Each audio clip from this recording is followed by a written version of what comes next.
Tikiyaki Orchestra. Very first song I wrote for the band. It's called My Ties on the Moon.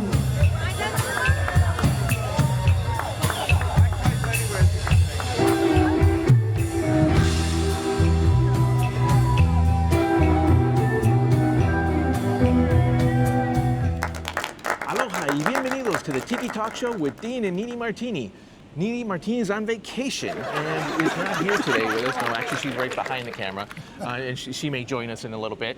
But we're here with legends of Exotica, the Tikiyaki Orchestra, Jim Bacchi, and Jonpaul Balak.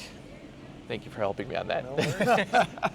So, and we're also at Tiki Oasis in their 25th anniversary, and these guys had a great concert that they gave during Tiki Oasis. It was fabulous for, gosh, how many years now? Since 2007, I believe? First record came out in 2007. We started playing live in 2008, and they've been at it ever since. Wow. And so how did this all come about? Because you're a transplant from Long Island. Yes, right? I'm from Long Island, a different kind of island.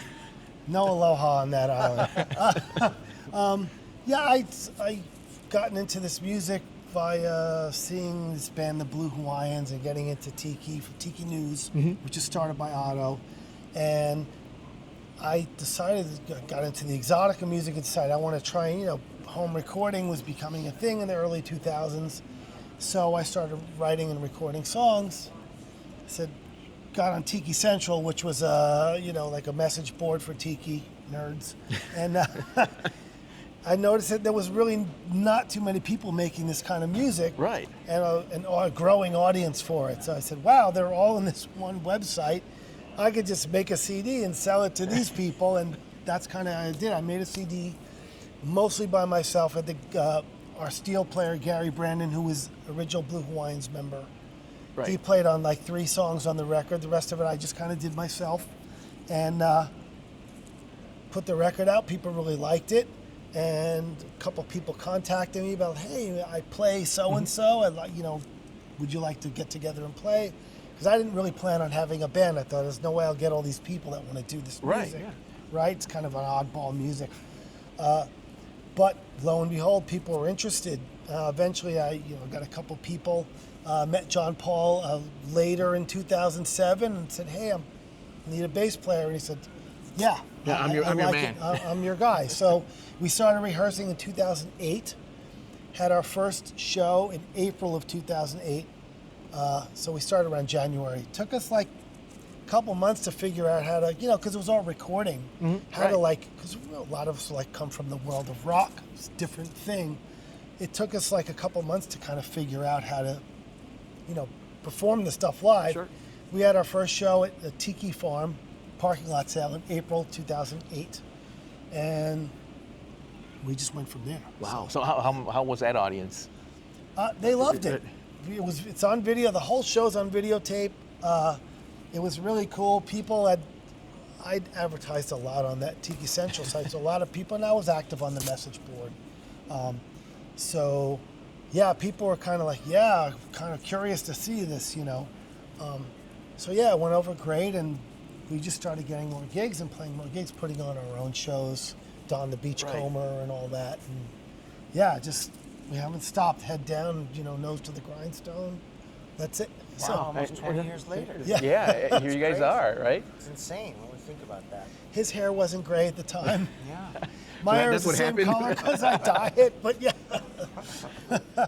Did you think by joining Tikiyaki Orchestra at the time that it was going to become so big and, almost 20 years later? Not this big, but I knew it was something very special. Mm-hmm. Right from the get-go. I mean, everybody that heard that record was like, this is really special. This is different, because there hadn't been anything really that fresh in the Exotica world in some time. There were a couple of bands doing things, at the turn of the century and into the 2000s. But,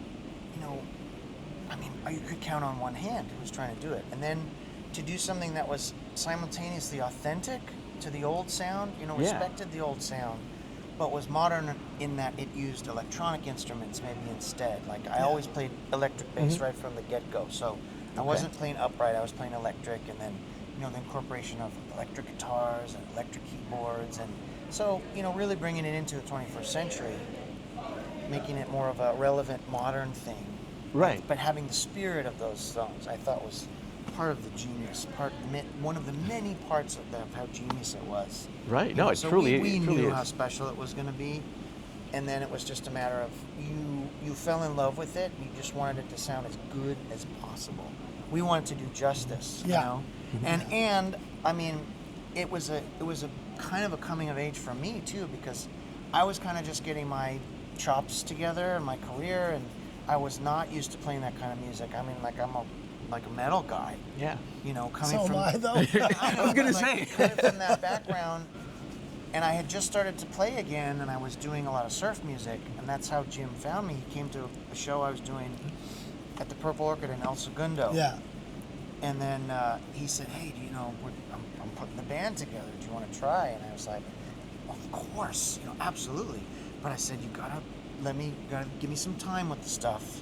You know, I gotta I gotta remember sit that. with it for a while, and Right, I gotta internalize it." And I knew this was a really big deal, and I really wanted to take it seriously. So I would shed on that stuff that was really outside my wheelhouse, and then I was ready. And I'm like, okay, I think I'm ready. It was, you know, it was, I think for everyone that joined the band at the time, it was outside of our wheelhouses because no one really played Exotica music. You don't like grow up in the 80s and 90s playing Exotica music. You're playing, you know, whatever's the music of the day. Right. And, you know, you didn't grow up learning jazz, or we didn't grow up learning jazz. So we had to kind of figure out how to, and, you know, the arrangements are very specific. It's like you can't just wing it through a song. It's like each part relates to another part, and that's the way it's arranged. So it took a while for us to like, okay, the bass is playing on the one, but the drums are playing on the upbeat, and all of this weird kind of polyrhythmic stuff. So it took us a while to like figure it out, and then the dynamics. Because, you know, we've come from metal and surf used to playing loud. It's quiet, you know, it's like, okay, really quiet here, less quiet here. So that was a learning curve. It took us about 3 months to like, once we got it though, we're like, okay, figure it, and then it got better. You know? Then magic. Right, and then it was just like, oh, okay, guys, quiet here. This part, use the dynamics, you know, all of that stuff. But it took a while to learn, because it wasn't like traditional Exotica either, because those traditional, like Martin Denny and Arthur Lyman, were 4-piece. So they were taking songs that had been written by Les Baxter for orchestras and paring them down to 4 pieces. So what influenced your style of music that you all were creating? A different form of Exotica because of it has these 60s type of sounds with the spy music and stuff like that came into it. When I started writing the music, I come from rock, right? So in a post-Beatle era and up, for me, I didn't think about, I always thought like, oh, you have a bass player, you have a drummer, all this stuff. And they're like, didn't think about the Exotica bands didn't have drummers. They had percussionists only. I just thought they have a drummer and percussion. So I was kind of doing it wrong from the beginning because I wasn't really paying that close attention. Like I got the sound, like vibraphone, piano, it's a little jazzy. It's got some Latin rhythm. It's got the bird calls. It's got some Hawaiian, but it's predominantly piano and vibraphone based. And I started adding guitar and steel guitar, which Martin Denny strictly avoided adding steel guitar because that was Hawaiian music. Okay. And he wanted to do his own version of. So I didn't realize I was doing it wrong, and kind of by accident came up with our sound. That's because I was like, oh, a little spy, put a little, you know, a little Hawaiian, a little Latin, a little classic Exotica, and that combination of all those different, like I said, called musical food groups, you know, Spy, you know, Lounge, you know, Herb Albert and the Tijuana Brass was a huge influence because I grew up on those records as a kid. So taking all of those elements and the pop of that music and kind of making it, Exotica was also more soundscapey, and I was a song guy. I loved the Beatles and, you know, a hook, a melody, a chorus, boom, out, you know. So that's what I brought to the Exotica thing, and I just used the sound palette, vibraphone, piano, bass, percussion, and then added the drums, steel guitar, electric guitar, organ, which they never used. And I kind of used the sonic palette, combined it with all those other things, and it made sense to me. I didn't realize I was doing it wrong at the time to be a traditional Exotica group. So the traditional Exotica sound is sort of the jumping off point, and then we're throwing all the other things into the stew and kind of making this. You had this fusion of it. Yeah, Right, exactly. it's like a cocktail, really. Right. And now these sounds, you're moving a little bit now from the Exotica sounds to more lounge with your upcoming album. We're not moving from it. We're just adding to. Right. Okay. So we have a smaller version of the band called Tikiyaki 50, which is mostly just Exotica done with just surf guitars. So that's one. So we have the orchestra, which is what I just described, and because the Tijuana brass was such an influence, instead of using brass, I would use like kind of a Hammond organ to get those type of sounds or whatever for those melodies. And I said, well, some of those songs would really work with brass. I used to play baritone horn in school, so I had a little familiarity with brass and arrangements. Right. Let me see if I can arrange this for like what would be a Tijuana brass section, 2 trumpets and a trombone. Okay. And I found out that it worked. And I'm like, okay, this works. So let's add another version of the band. So it's like Tikiyaki and the Hawaiiana Brass is just basically another version of Tikiyaki Orchestra. So we'll perform as that, or perform as orchestra, or perform as 5/0, depending on what the show is. Okay. So it's just a way of branching it out and not saying, oh, we're changing our sound. We're just adding to our sound. Okay, so that's good. So if anybody had any doubts, it's not going to be a changeover completely. No, it's not changing. It's like we'll still put out orchestra records as orchestra, and then Hawaiiana Brass, that'll be a new thing, and then there'll be 5/0 records, and just kind of doing all different versions. Good. So maybe we calm down a couple of folks out there if they were a little nervous. It's like no, we can't lose wouldn't it. do that. The Tikiyaki Orchestra. Orchestra. This works too well. So Right. Wait till you hear the disco record. Oh, there's going to be a disco version too. Oh, that's coming in. Yeah, the Studio 54 version. Oh no. So that's what we're doing with that. I as a writer and arranger and stuff, I hate when you hear a record and you put it on and it's like it just sounds the same all the way through. Right. I always, and like on every orchestra record, I'll always try to introduce some sort of X factor, different thing, that's new. Like like on, for instance, on Idol Worship, we did like a spaghetti western type of song. Okay. Never did that before. On this newer record, we did more like a big band swing type of song. We introduced that style. As long as it sounds like Tikiyaki, it just makes it that much more interesting for me and hopefully for the audience. Yeah, So, the variety ends up being a welcome, a welcome thing. Right, exactly. Right. And it's fun for us too, because it's so many different styles. Like as musicians, to be able to do like, oh, this is crime jazz. Well, now this is just straight surf. Now this is traditional Exotica. Yeah. Now this is this, spy.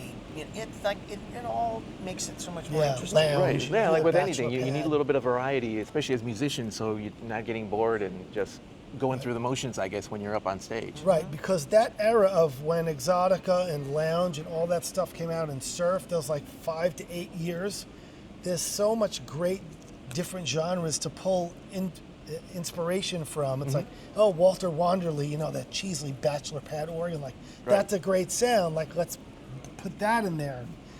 Spy and spy surf, and then crime jazz, similar sounding, but 2 different things. Like the spy surf is all more guitar oriented, a little more go-go almost, and the crime jazz is real jazzy. So there's all of this different stuff, and it makes it interesting for the band and hopefully, like I said, the audience too. So. Okay, so what's the name of the new album? Or have you We don't divulged have a it yet? name for the album yet. I just have a new single. It's just called Tikiyaki and the Hawaiiana Brass. The song is Weekend in Waikiki. Okay, right. And the B-side is called The Pineapple Upside Down. So Okay. those are the first 2 singles that's out. And we're working to finishing the record. Should be ready to go by the end of the year. Oh, fantastic. We've All done like, we took a couple of the really loungy songs that worked from the old orchestra records and Right. redid them with the brass reimagination, and wrote some new songs. So Okay, that's fantastic. what That's we're awesome. doing. So, Yeah. so there's more coming. So this is going to be out hopefully for Christmas. So if you're looking for Christmas presents, or first to give thing to your next Tiki year, family. probably more first quarter of next year. Okay, so for the Tiki Ohana, looking for some Christmas gifts or New Year's Eve gifts or belated Christmas gifts. I don't know. But, Yeah. So that's fantastic. We get to look forward to that. Yeah. And gosh, guys, anything else you guys want to add? What's going on with y'all? Are you guys going to be touring anywhere else or doing any tours? No, we play mostly around Los Angeles, Orange Mm-hmm. County, down here when we can for Oasis. And yeah, 5-0 sometimes goes up north. It's hard to bring the big orchestra far away. Right. It's way too many people. It's cost a lot of money. But we get around with 5-0. We get to Northern California, Bay Area, and in between, stuff like that. So, Okay, so yeah. anybody, if you're out on the West Coast, well, look these guys up. Yeah. And where can they find you online? TikiyakiOrchestra.com. Okay, and on Instagram or Facebook as well? Instagram is just Tikiyaki Official and Tikiyaki Orchestra on Facebook. And I think we have a Tikiyaki TikTok page too. Okay. Well, guys, thank you so much for being on Thank you, the appreciate it. Tiki My Talk Show with pleasure. Dean and Niri It Martini. was a pleasure talking with you. Yeah, Same here, absolutely. Thank Jonpaul. you. Yeah, Jim. So told you she was going to be on the show sooner or later. She was manning the camera. On 3, Aloha, baby. Ready? 1, 2, 3. Aloha, baby.